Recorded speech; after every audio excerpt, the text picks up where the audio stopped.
Church, the Executive Director for the Frank Church Institute, to introduce our closing keynote speaker. Hi, good afternoon.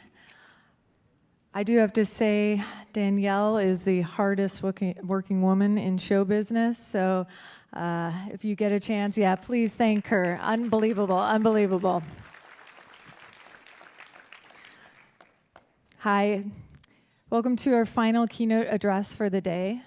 Our keynote speaker is someone who has inspired so many in the fundraising world and the larger business community, and someone that inspires me daily for her dedication to Idaho's wild and scenic spaces. She's a longtime friend, and I am delighted and honored to introduce Debra LaMorte. Debra is a lawyer and educator who has spent the last 3 decades as a major fundraiser for New York University.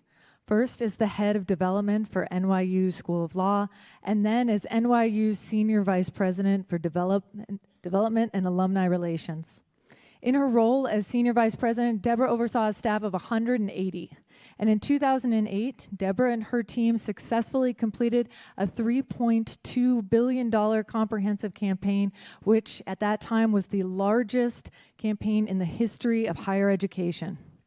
Debra was directly responsible for helping to secure 15 transformational gifts ranging from $25 to $150 million. And in 2016, New York City's Women in Development organization named her as that year's Woman of Achievement.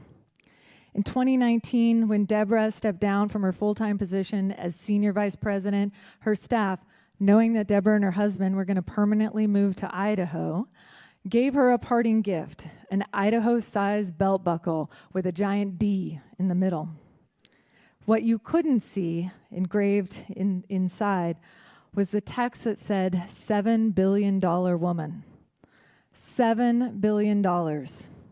During her time at NYU, Debra raised funds at a rate of $1 million a day, which makes it clear why the newly appointed president of NYU, a female leader in her own right, called on Debra to once again help NYU's fundraising.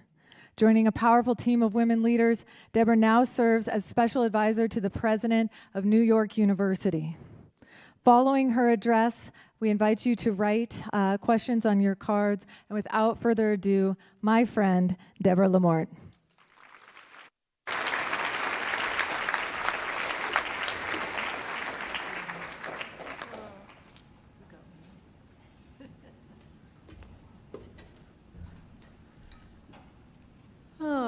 Wow, this is really inspiring looking out at all of you. It's also a little intimidating. Thank you, Monica, for that beautiful introduction, and also for your friendship over the years. Monica and I met through the Sawtooth Society, which is a nonprofit dedicated to protecting and preserving the Sawtooth National Recreation Area. We've served together as board members for the past decade, and Monica was the one who actually introduced me to this conference, for which I am grateful. Thank you. And Monica, I am most thankful for your friendship over the past 10 years. And she is obviously someone that inspires all of us. I also want to thank Danielle Trujillo, Executive Director of the Andrus Center. Talk about a fearless leader. Thank you, Danielle, for putting the conference together. Your leadership has created this extraordinary event. I mean, I think we can all see that it's extraordinary. And it's been a pleasure for me to get to know you over the past few months as we've prepared for this conference. The title of my talk today is How Women Make Better Leaders. There is a lot of research on the subject of why women make better leaders. But you can take a look around this room today and feel the power and strength of the women sitting in this room. It's really quite extraordinary. Your accomplishments are palpable, and the organizations that you run hum because of your efforts and skills. Recently updated research shows that women in leadership positions are perceived as being every bit as effective as men.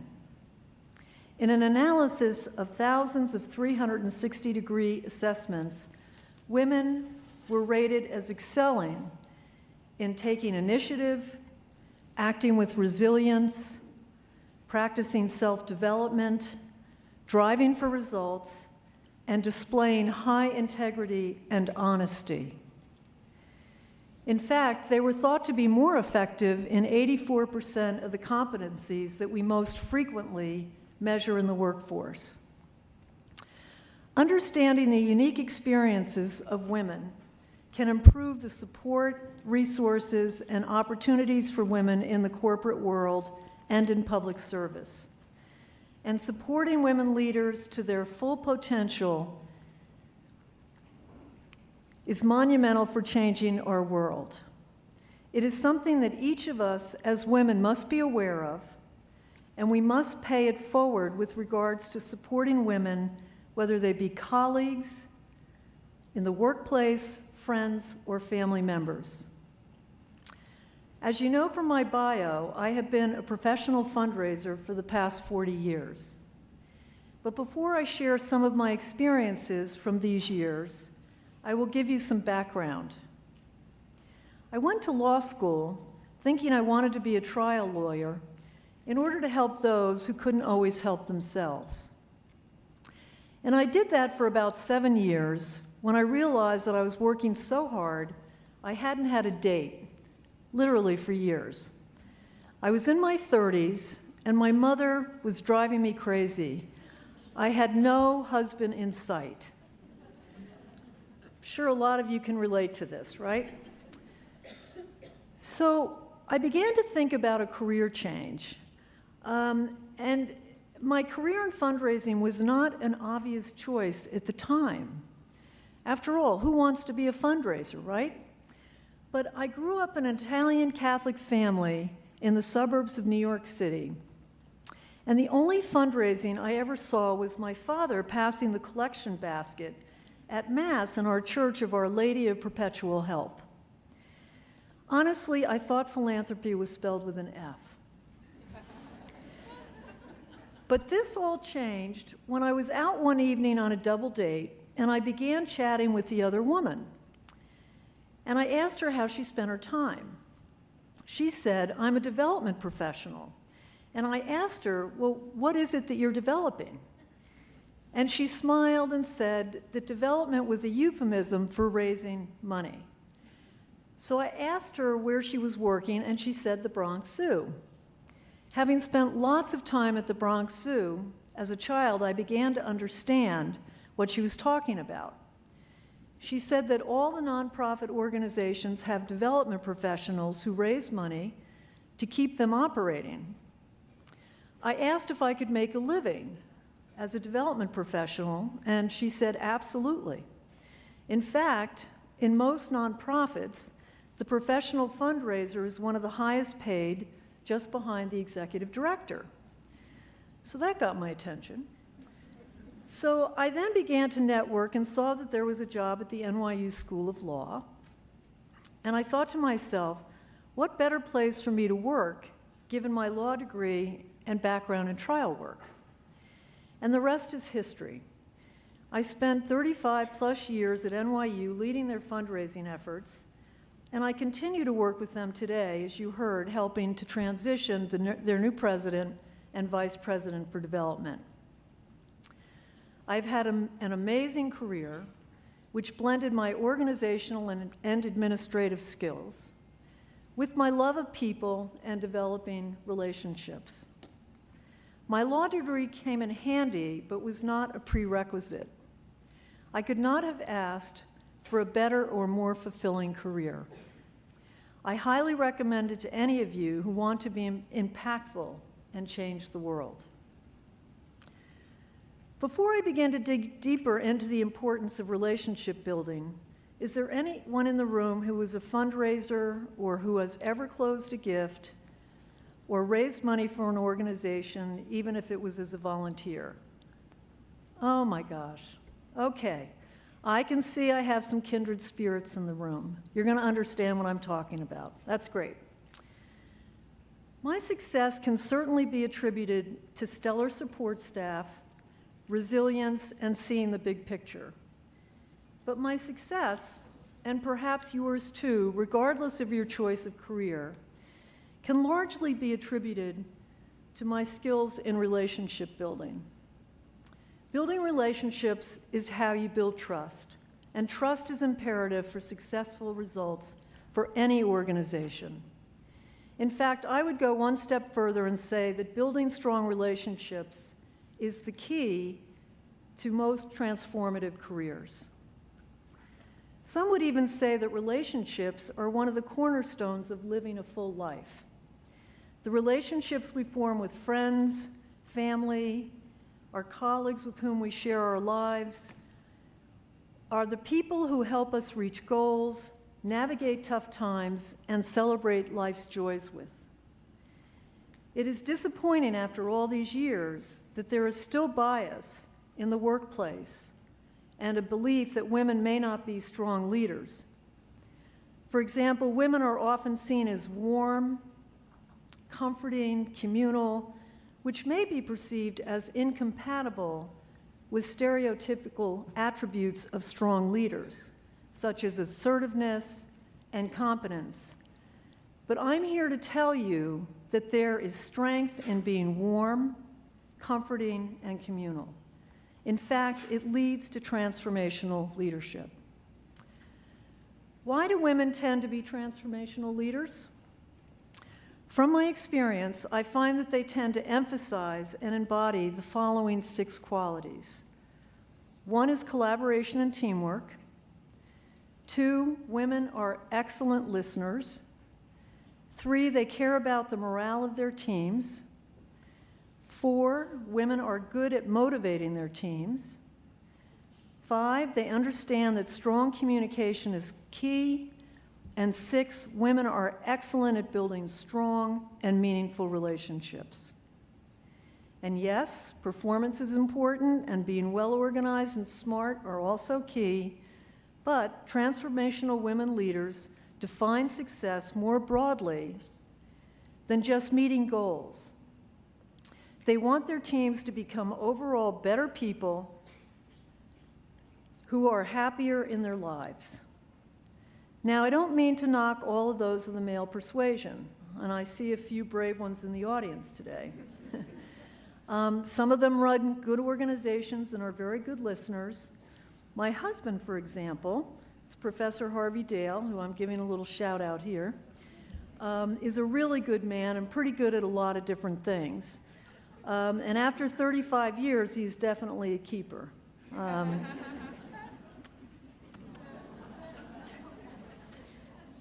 I have found that the aspects of strong leadership I have just outlined are all key to building relationships, whether you are running a Fortune 500 company or a nonprofit organization. You need strong relationships to keep you running day to day, and we all need meaningful relationships in our personal lives. After all, relationships are how you build trust, and trust is imperative for successful careers. Without trust, I would have never had the level of success I had in my career as a professional fundraiser. I would like to share 2 meaningful examples of strong women leaders and how relationship building cultivated lasting change in 2 very different communities. One example impacted the small town of Stanley, where I live, in ways others could not have imagined.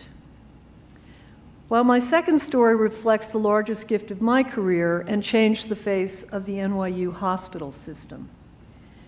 But before I turn to these 2 examples of challenging yet successful fundraising efforts, I would like to talk a little bit about why fundraising in the broader context is important.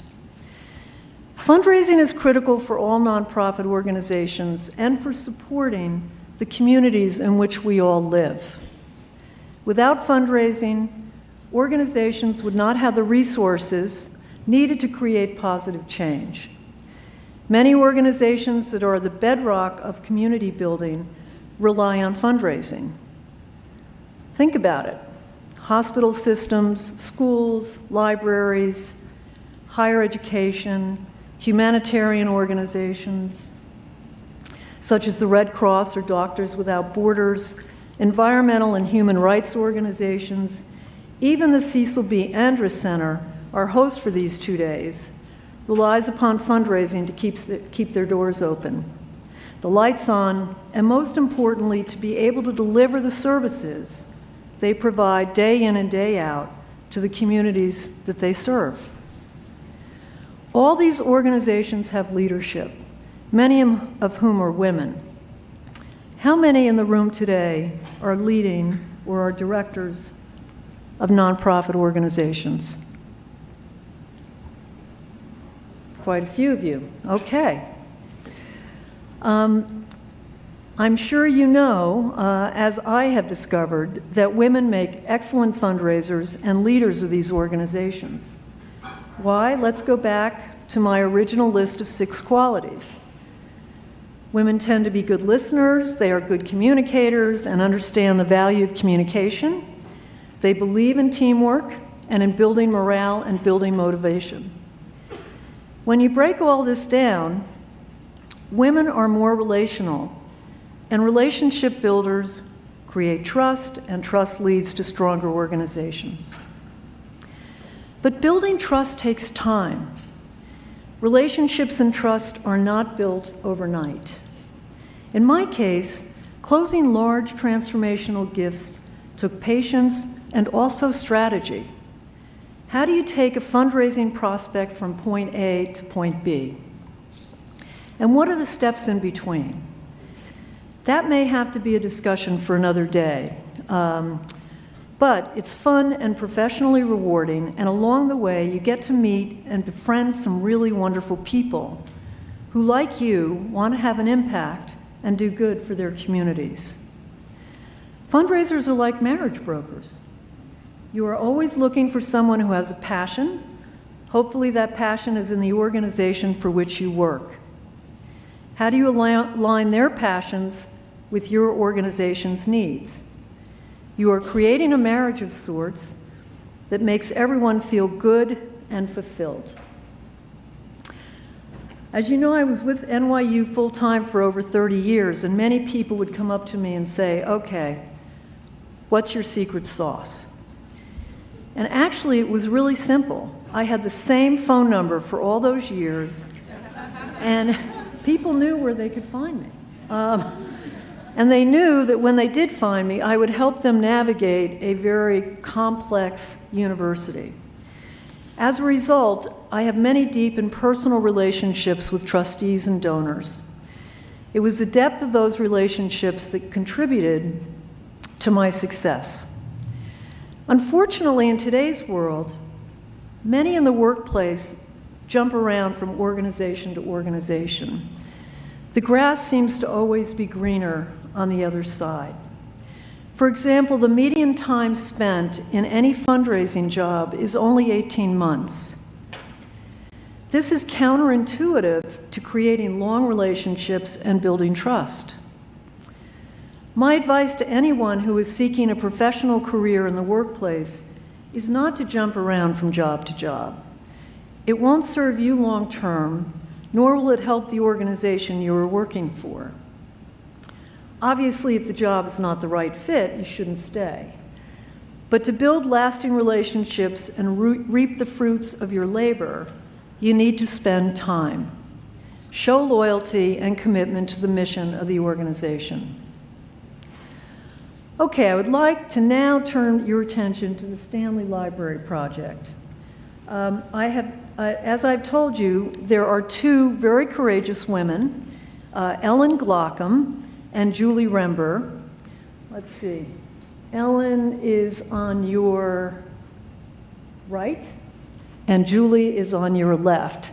And they are both wearing their I Love Stanley Library t-shirts and sweatshirts. Together they took this on and changed the face of not only the library, but also the town of Stanley. So how did they do this? Over a period of 7 years, they put into practice the qualities I've outlined earlier. They each had a passion for the library. Both women were board members and highly committed to the library. They were good communicators and understood that they were going to have to engage with the entire city in the mission of moving and renovating the library. They created a vision statement on why the library was an important aspect of the community. They visited other libraries in Idaho and found out what worked and what did not work. They were creative and open to trying whatever they could to ensure the success of the project. In short, they built relationships and trust with the citizens of Stanley and also the donors who ended up supporting this transformational project. So as many of you may know, Stanley is a small town of about 120 people within the city limits. There are about another 200 living in and around the Sawtooth National Recreation Area.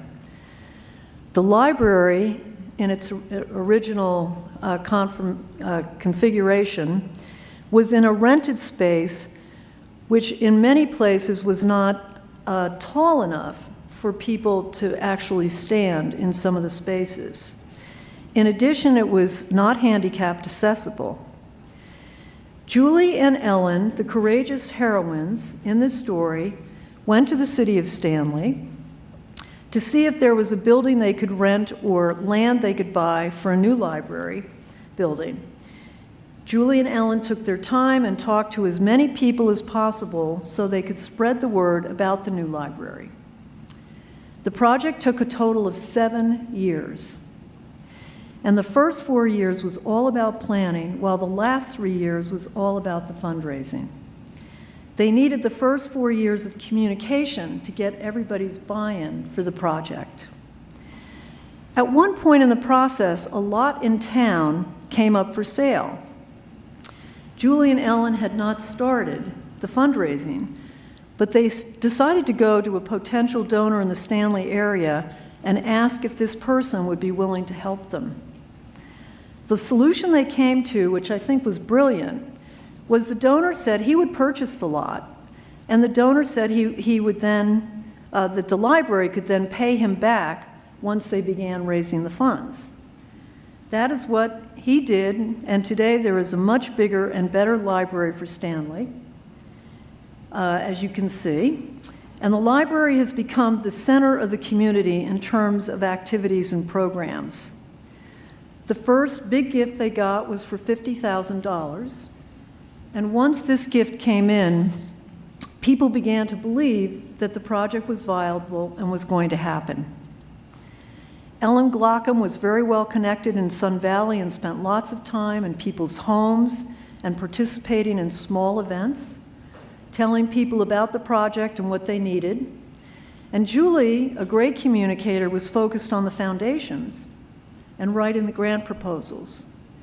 The new library is now 10 years old, and in total, Julie and Ellen raised $650,000 over 3 years to purchase the land and build the building. $450,000 came from individuals, and $150,000 came from foundations, and $45,000 came from smaller fundraising efforts such as sale of calendars and book sales. If Julie and Ellen were here today, I think what they would tell you is to think big and to look for as many partnerships as possible so you are not duplicating work.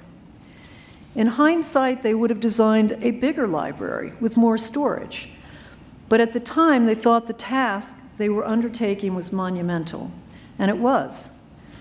They would also say that it was all about teamwork and working together, playing to their strengths, and that the communication to the community was key. This story is all about how 2 women leaders changed the face of a town and made the community stronger and a much better place in which to live.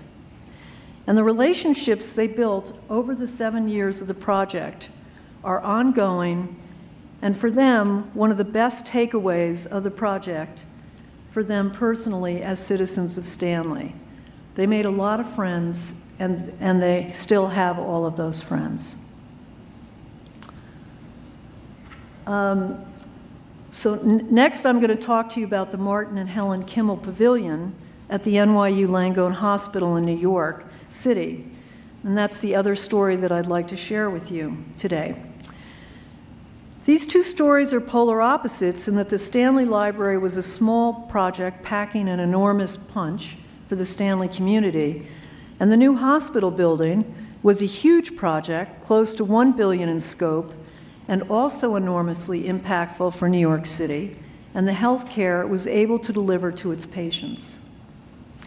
Although different in scope, these two projects are very similar in that they required adhering to the principles laid out earlier in my talk. The naming gift of $150 million was made possible by Mrs. Helen Kimmel. She was looking for a way to memorialize her husband, Marty, who had passed away, while at the same time honoring their marriage of many years. Mrs. Kimmel was on the board of the NYU hospital and was aware that this new wing of the hospital was desperately needed. In the meantime, Helen and I were very, very close. In some ways, she was the mother I had lost years earlier. I admired her very much, as she was extremely intelligent and a person of tremendous grace. We spent lots of time together over many years, eating dinners out. My husband and I entertained her in our home often. I spent weekends with her in her country home in Connecticut, and we had lunch together at least once a week. When we first met, and she understood my role as chief fundraiser for NYU, she told me that she hated to be asked for money. So, hearing what she said, I thanked her, and guess what? I never asked. But instead, she would call me, and she would say, "It's my sister's birthday, and I would like to create a chair in her honor at NYU in mathematics." And together, we would then make that happen. And this was the way we rolled. We just operated this way for many, many years. In fact, it was 15 years. She would call me all the time with gifts that just kept changing the face of NYU. When it came to the new wing of the hospital, she called me, and she said, "How much is the naming gift?" And I told her it was $150 million. Well, of course, she wanted to pay a lot less. But I explained very patiently that we couldn't do that because the project was so costly. Helen asked me several times a year for 3 years. She would call and she would say, "Is the naming still available?" And I would say, "Yes, and it's still $150 million." So at the end of the third year, I visited her in her Palm Beach home, and she finally said, okay, I'm going to do it. And that was cause for great celebration for everyone at the NYU Langone Hospital, but also for Helen. She was thrilled with the gift, and the hospital staff kept her apprised and involved in the project each and every step of the way. She lived to see the Kimmel Pavilion dedicated and was able to see how meaningful the new building was in providing essential health care for its patients. She felt good about the gift and knew that hers and Marty's legacy of such good works during their lifetimes would live on through the building. When Helen died, she was 100 years old. On a lighter note, I used to tease many of my donors, including Helen, who left gifts in their wills for NYU. I always told them that if you sign up with me, it's an automatic 20 years added on to your life. And in Helen's case, I think that was actually true. But as I reflect back on this gift, of course I am proud that it was the largest gift of my career. But what was most meaningful was the relationship that I had with Helen and Marty for all of those years. It was an honor and privilege to know her and to help her achieve her philanthropic goals. We had enormous trust and love for one another. Building all of these relationships exposed me to truly amazing people, all of whom wanted to do good in the world. It doesn't get much better than that professionally. In addition, there's another aspect of this gift for which I am particularly proud, and that is that there were 3 women behind the Kimmel gift. Obviously, the donor, Mrs. Kimmel, she was a woman. Her attorney was a woman. And the development professional, that would be me, is a woman. I had never encountered anything like that in all of my years of professional fundraising. And so I suggested to Helen that perhaps the New York Times might want to do a personal interest story on this aspect of the gift. But Helen was not one to seek out publicity and declined my suggestion. The final piece of this gift story, and perhaps the most meaningful for me and my family, is that my husband was diagnosed with palate cancer 4 years ago, and he was treated at NYU's Kimmel Pavilion. I was able to experience firsthand how the new hospital wing saved my husband's life and directly benefited our family. I came to realize as I was going through this experience, and also upon reflection after the fact, that the relationship I formed with Mrs. Kimmel all those years ago had come full circle, benefiting my family and the thousands of other patients who receive medical care each year in the new hospital building. It made me realize just how powerful and transformational relationship building can be. In closing, I urge each of you to go into relationships, whether personal or professional, no matter how big or small, keeping in your minds front and center the 6 qualities we have discussed this afternoon.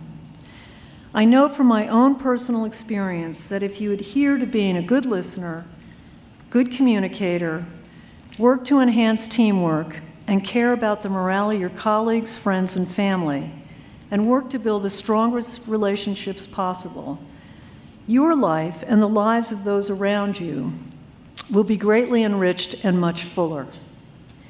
You, in turn, will be much happier people and more successful in your professional roles as women leaders. It is, after all, about relationships, relationships, and more relationships. And on that note, I thank you for being so attentive and such good listeners. You have been a wonderful audience, and I stand ready should you have any questions. Thank you.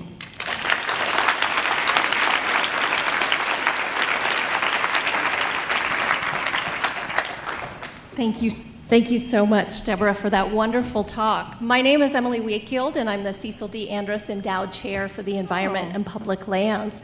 It's nice to be back up here again this afternoon, and I will take questions from the audience. We have some runners that are going around, so if you've written something down on the cards on your table, please hold it up and they will come around and collect it and bring it up here to me. We've had so many great questions today. If you're running out of cue cards, you can also raise your hand and they'll bring you a new one so we can write those down.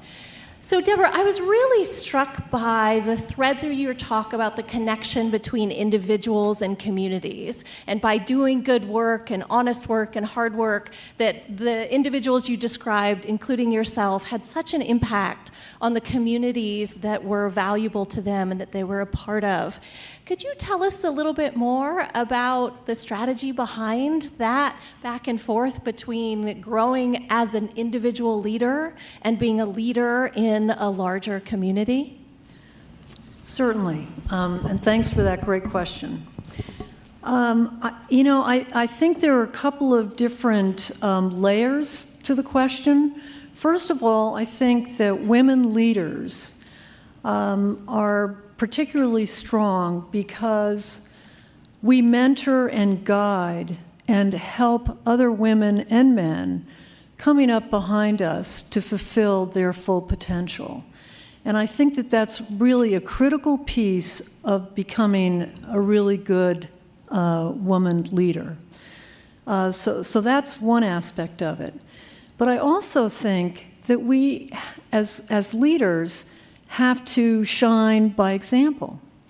And so it goes without saying that I think the more work you can do within your community for the organizations that you have passion for, that really says it all. I mean, that speaks to who you are or women are as leaders. And I think getting engaged in your communities at a grassroots level is really the only way we're going to make the kind of change we need and be impactful. And I see Catherine Grohusky from the Sawtooth Society, and Catherine knows we love to pick up trash on the side of the highways, right?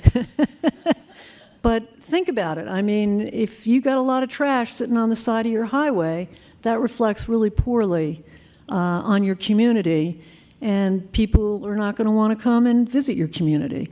So I really think you have to get engaged in a grassroots level.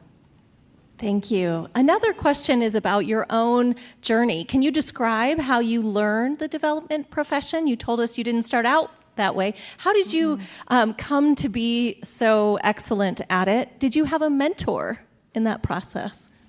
I worked very closely with the dean of NYU Law School, a man by the name of John Sexton. He and I worked together for 14 years. He knew nothing about fundraising. He was a new dean. I knew nothing about fundraising. I had never done it before. But I explained to him that if he was going to fulfill his dreams and goals for the law school at NYU, he needed to become a good fundraiser. As an academic, he told me I should go read a book. He said, this isn't brain surgery, and it's not rocket science. Anybody can do this. I think over the years, we found out it wasn't as simple as reading a book. But we learned from each other. We drew upon each other's strengths, and both of us were relationship builders and people. And I think we learned by trial and error, and the results speak for themselves, I guess. They certainly do. They do. One of the audience members says, I struggle with asking people for money for a cause because I think everyone's already asked them, or they get asked all the time. How do you overcome that feeling? Well, that is a really good question. Anybody who has money is going to be asked for gifts over and over again. But I think it's really important, first of all, to understand that when you're asking for money, it's not personal. If somebody says no to you, it's not because they don't like you or there's something wrong with you. It's simply it wasn't the right day. Or they have too many other financial commitments, or they may have just lost a lot of money in the market and they're feeling a little nervous. So you can't personalize asking for money, and you can never personalize it if somebody says no. And so I think the most important thing you can do if somebody's being asked over and over and over again for gifts is to try to really key into that person's passions. And make sure that whatever you're asking for aligns with what they care about. I think that's the key. What about the flip side of that? Do you have advice on redirecting donors that offer something that you don't need? So buying you soccer balls when really your nonprofit needs a blank check. Right. How do you redirect that? Oh, yes. We call those the gifts that just keep on taking. Because you don't need them, you don't want them, and you don't want to offend the donor. And so it's just a matter of really having a candid, direct conversation with that donor to say, 150 soccer balls is great, but really what we need is X. And if you could think about giving 150 soccer balls maybe to the Y or to the local soccer team, I think that would be a much better use of your resources.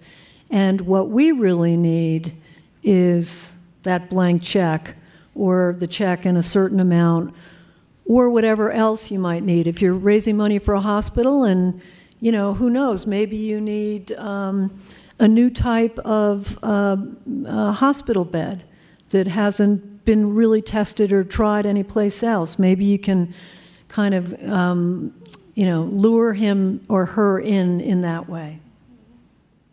One of our audience members would like to know a little bit more about Helen and how you got her from no to yes on her transformational gift for NYU. Thank you.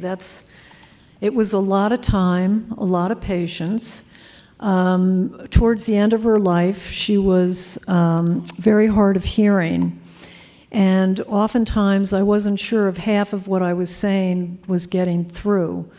And that's why I keep coming back to that trust and the love that we had for one another.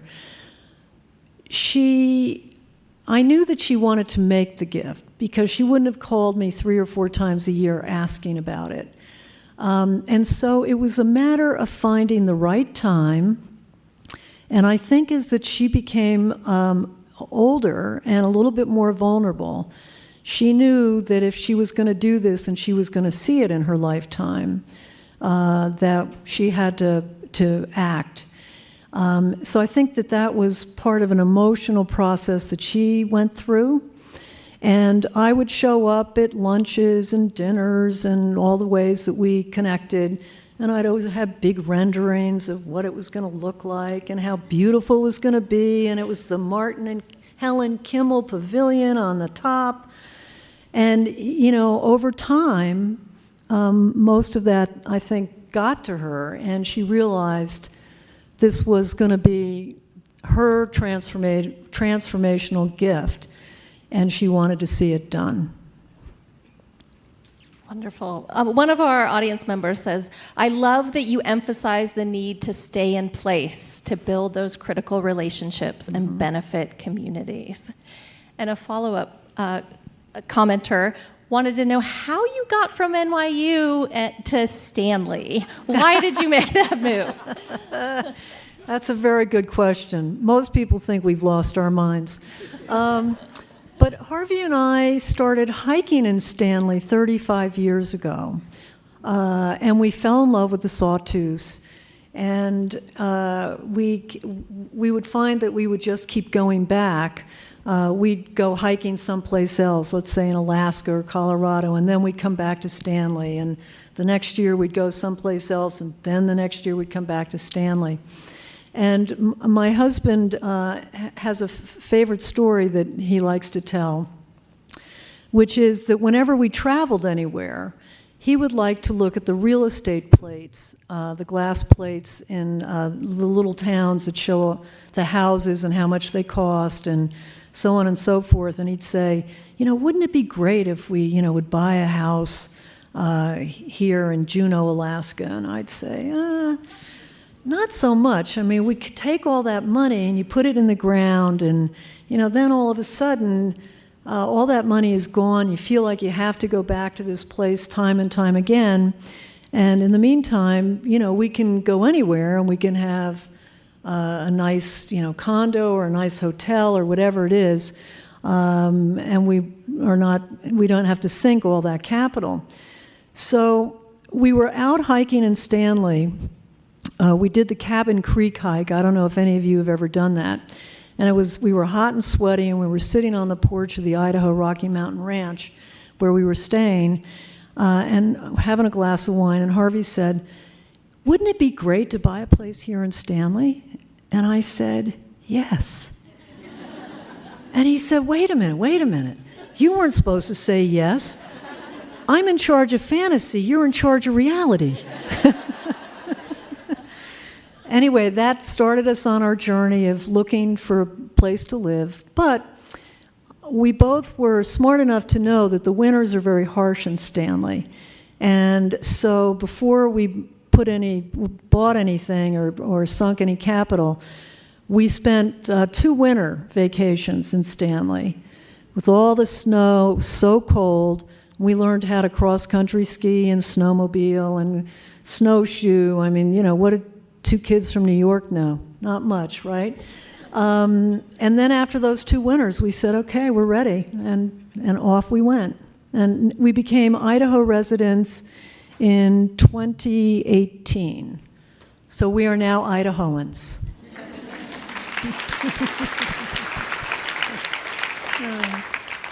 It's fabulous to have you here.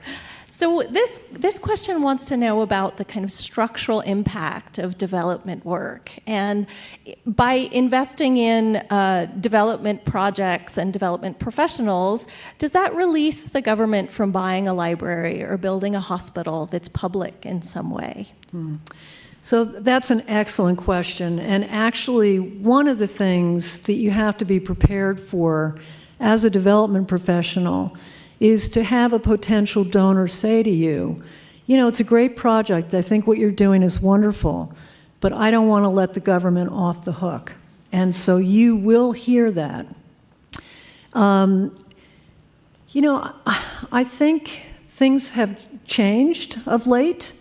I think the reality of the economics of the world today are such where the government can't fund everything. It's just not possible.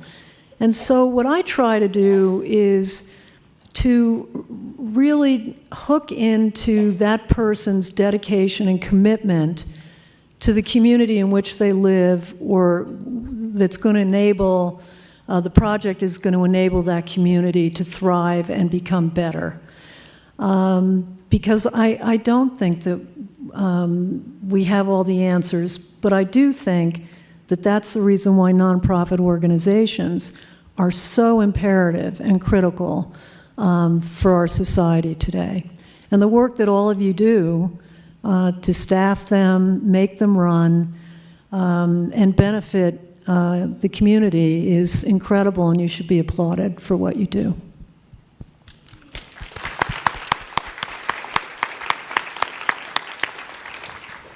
This is a more personal style question. Have you adjusted your communication, your way of engaging, et cetera, when working with so many different influential stakeholders? No, I've always found that being yourself is the best thing that you can do.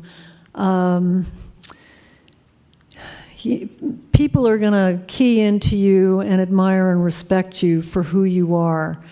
So I've never tried to change that. Sometimes donors are very difficult. They can make your life miserable. And oftentimes it's really important to take the high road and to try to keep elevating the conversation and keeping it on par with the goals of the conversation, which is obviously to get a gift.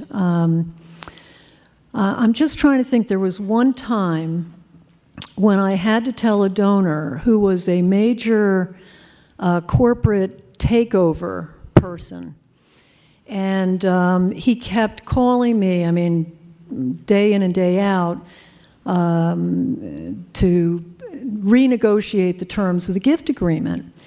And the things he was asking for, just didn't make any sense. And so finally I had to say to him,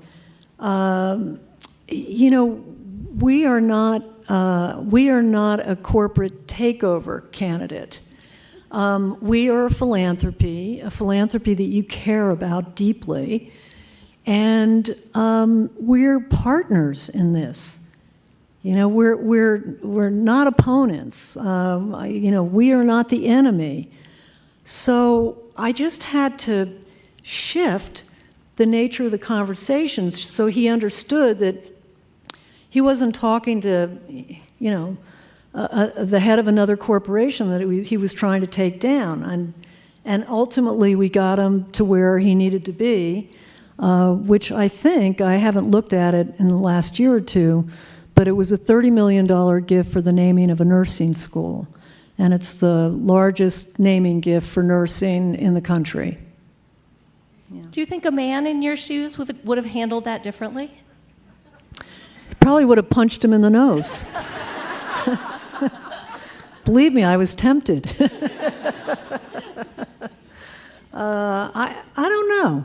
I'm not sure. I mean, I think maybe a man would have just thrown up his hands and walked away and given up. But I think it's the patience and the commitment to the ultimate goal that really matters. So. It's a wonderful story of persistence. Thank you. This audience member asks, we continue to find that we are struggling to tell our stories as organizations seeking support. How much about being a development professional or a fundraiser has to do with telling our stories? I think it's big. I mean, it's most of what we do is we tell the story. I think communication is really key. If you don't have a story to tell, why would somebody want to invest, right? So it's getting the story right. And in order to do that, I mean, I would take it out and test it on all kinds of different people in different walks of life to see whether or not the story that you're telling resonates, and it resonates strong enough so somebody's going to take out their checkbook. So I think it's really critical. And really powerful. Excellent. This one's deceptively simple. How do you build relationships? What actions do you take? I think everybody likes to be heard. And so in building a relationship, I think the most important aspect of it is to sit with people and listen. Listen to their story, listen to what really matters to them. And from what you can glean from what they're telling you, that then sets up your strategy. Because you're going to hear what their passions are. You're going to hear about their lives. I always say you should go to somebody's home or go to their office, because when you walk into somebody's space, you're going to see the things that matter to them, whether it's photos of their kids and their grandchildren, whatever it is. And all of those cues give you enough things to talk about, so that you can keep drawing them out and figuring out and finding out who they are as people. And if you do that openly and honestly, you're going to develop a really good, strong friendship. When I first got into this role, when I was taking the senior VP job at NYU, I went to a really good friend of mine who was a fundraiser. We had a cup of coffee at Grand Central. He was catching a train to go someplace. And I said to him, his name was Joel, I said, Joel, I don't know how I'm going to ask these people for money. I mean, these are, really big people. I mean, how do I do that? And he said, if you develop the friendships and the relationships, you'll never really be put in that position. Like Helen, they'll just volunteer. And I didn't understand that at the time, but as my relationships developed over time, people would just pick up the phone and say, hey, Debra, I've been thinking about X. Can you help me? And that's the way it evolved. That's beautiful. Thank you. You've given us so many examples of how good work takes time and takes money, and what happens to a community when people decide to pay it forward. Mm-hmm. Is there anything you would have done differently? Well, I'm really glad I met my hubby, so I wouldn't have done that differently. Gosh. I don't know. I'm going to have to give that one some thought. I'm sure that there are examples out there that I could have done better or done differently, but none are coming to mind. That's an excellent career then. That's wonderful. And I think that's a great transition for us to move into the closing remarks and the networking. And maybe folks can ask Debra if she's rethought that question later. Please join me again in thanking the wonderful Debra LaMorte.